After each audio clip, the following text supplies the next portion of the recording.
سلام دوستان، شما در کانال تاجیک وان میدیا. امروز با من از خطای پاسیلکا آمده است. بیایید میکشیم و میبینیم که در درونی آن چیست.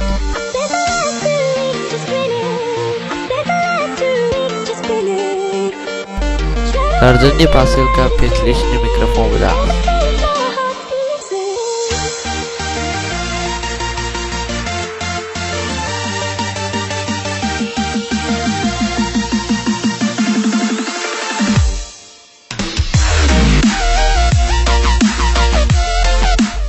درازی میکروفون 1.5 متر می باشد.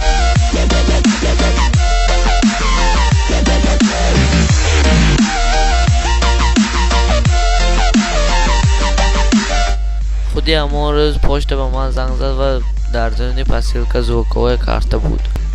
این USB زوکوهای کارت از همه بهترین و از همه ارزانش می باشد.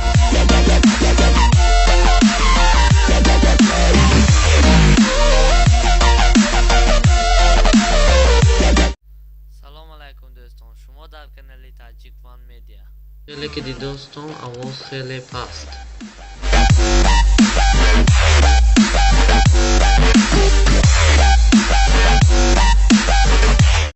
سلام علیکم دوستان، شما در کانال تاجیک وان میدیا. خیلی که دی دوستان آواز خیلی خوبه و این از دوری تقریبا 50 سانتی متر میبود.